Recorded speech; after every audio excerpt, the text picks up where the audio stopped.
Welcome to easy science academy. मैं हूं मंजीत। तो चलिए शुरू करते हैं अपना नेक्स्ट टॉपिक। कल हमने शुरुआत की थी 9th क्लास के फर्स्ट चैप्टर से, मैटर इन आवर सराउंडिंग। तो उसी को कंटिन्यू करेंगे। कल हमने मैटर का इंट्रोडक्शन किया था, पार्टिकल की थोड़ी बहुत स्टडी की थी। आज हम करेंगे स्टेट ऑफ मैटर, यानी मैटर की कितनी स्टेट होती है।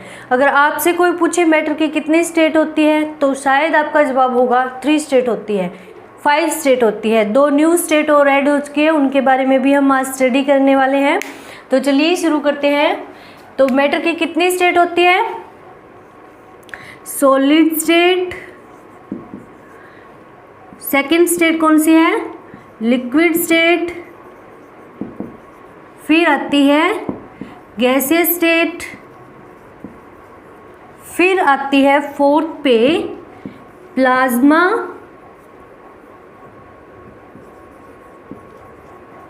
And बोस-आइंस्टाइन condensate.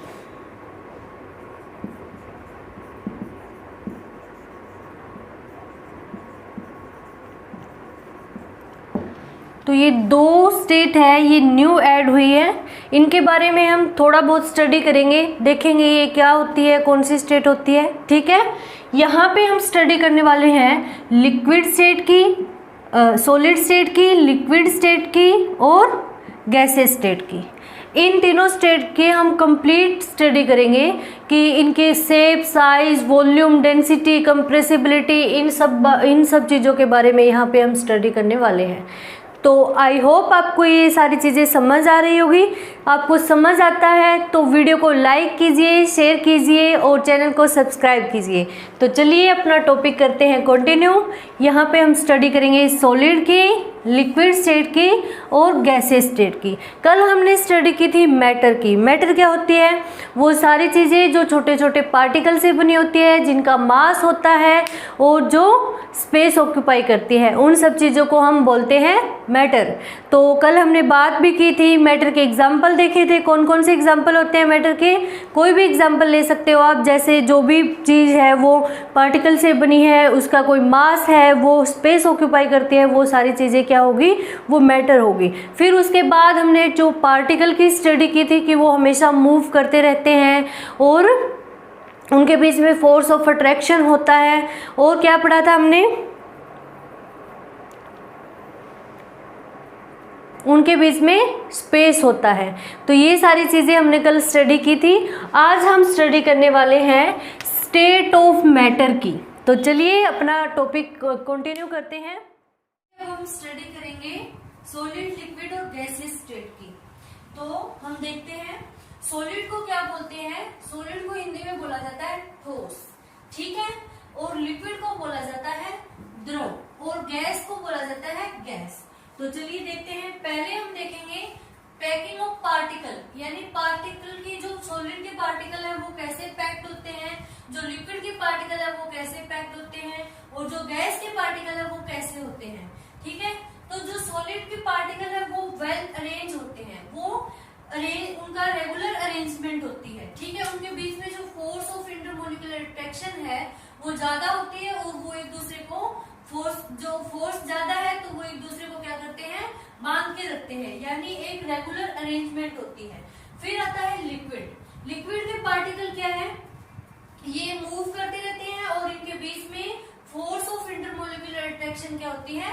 कम होती है सॉलिड के कंपैरिजन में। ठीक है, तो ये आसानी से दूर पास आते जाते रहते हैं, यानी इनमें मूवमेंट होता रहता है। जो सॉलिड के पार्टिकल है वो मूव तो करते हैं लेकिन वो अपनी जगह पे ही वाइब्रेट करते रहते हैं, वो एक जगह से दूसरी जगह नहीं जाते। ठीक है, क्योंकि फोर्स ऑफ इंटरमोलिकुलर अट्रैक्शन ज्यादा होता है।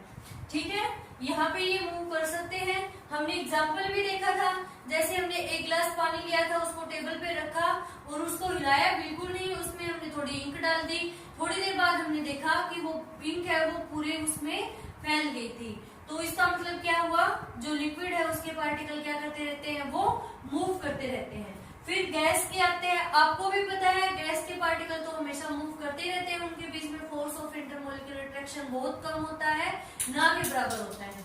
ठीक है, फिर आती है शेप एंड वॉल्यूम, यानी जो इनकी ये पार्टिकल के बीच में फोर्स ऑफ अट्रैक्शन ज्यादा है तो इनकी शेप भी क्या होगी? फिक्स शेप होती है और इनका वॉल्यूम भी क्या होता है, फिक्स होता है। अच्छा, फिर आता है लिक्विड। लिक्विड क्या करता है, जिस भी कंटेनर में हम डालते हैं वो उसी की शेप ले लेता है, लेकिन इनका वॉल्यूम क्या होता है, फिक्स होता है। जैसे मेरे पास है 1 लीटर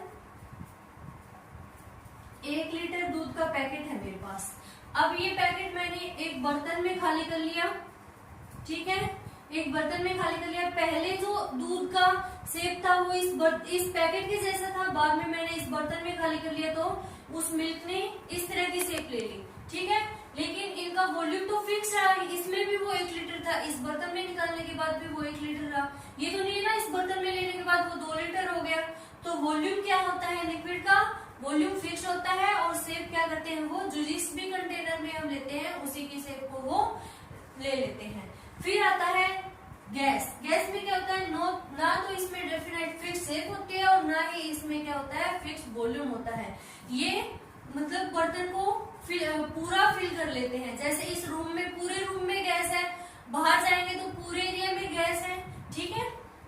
अच्छा, फिर आता है कंप्रेसिबिलिटी यानी दबाव। इनको हम कंप्रेस नहीं कर सकते, सॉलिड को कंप्रेस हम नहीं कर सकते। जैसे मेरे पास ये मार्कर है, मैं इस पे कितना भी फोर्स लगा लूं मैं इसको कंप्रेस नहीं कर पा रही हूँ।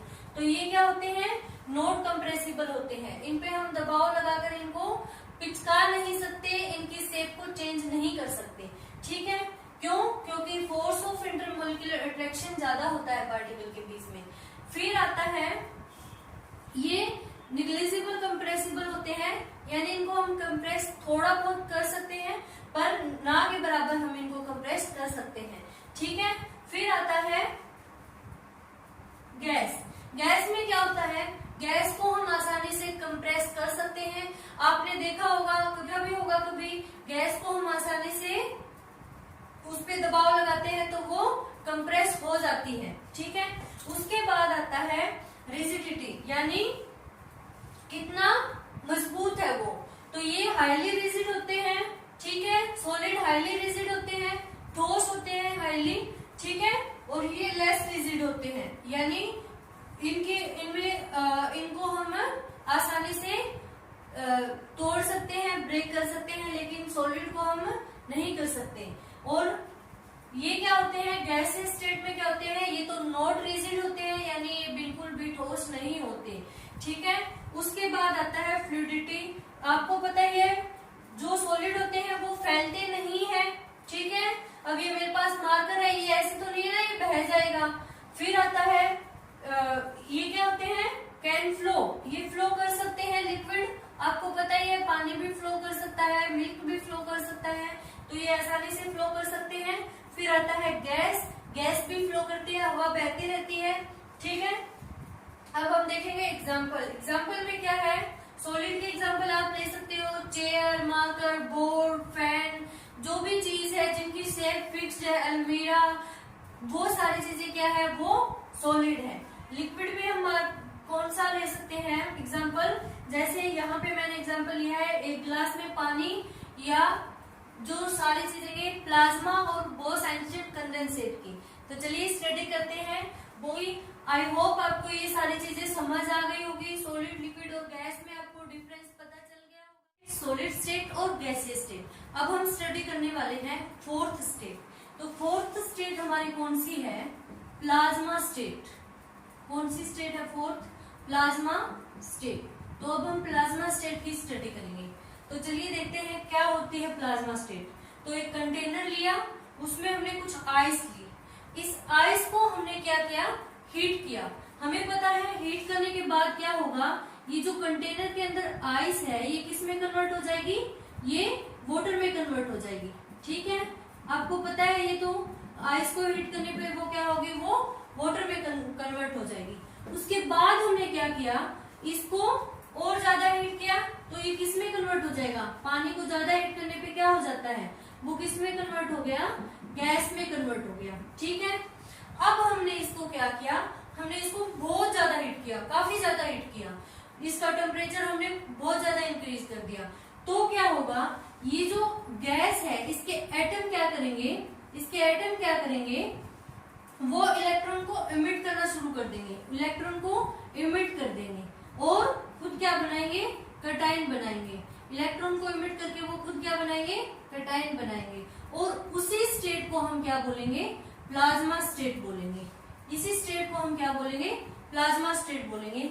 जब हमें पता है इलेक्ट्रॉन के पास क्या है, इलेक्ट्रॉन के पास नेगेटिव चार्ज हो गई, ठीक है। तो ये जो आयनाइजेशन है, ये आयनाइज्ड हुई है, ये जो गैस आयनाइज्ड हुई है, इसी स्टेट को हम क्या बोलते हैं, प्लाज्मा स्टेट बोलते हैं। इसका अगर हम एग्जांपल देखें तो जो सन है उसके अंदर का जो मटेरियल है वो हमें प्लाज्मा स्टेट में मिलता है। क्यों?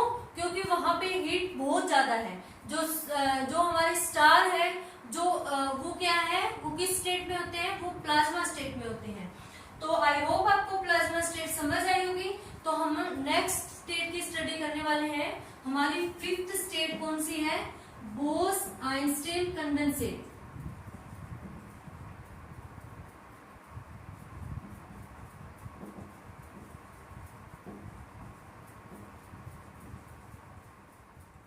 BEC।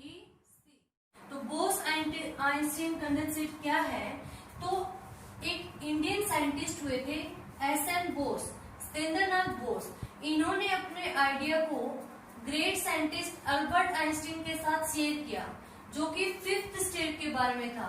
तो इनको इनका आइडिया पसंद आया और इन दोनों ने काम किया और फिर 5th स्टेट को डिस्कवर किया, जो कि है बोस आइंस्टीन कंडेंसेट। तो बोस आइंस्टीन कंडेंसेट क्या होती है, चलिए देखते हैं।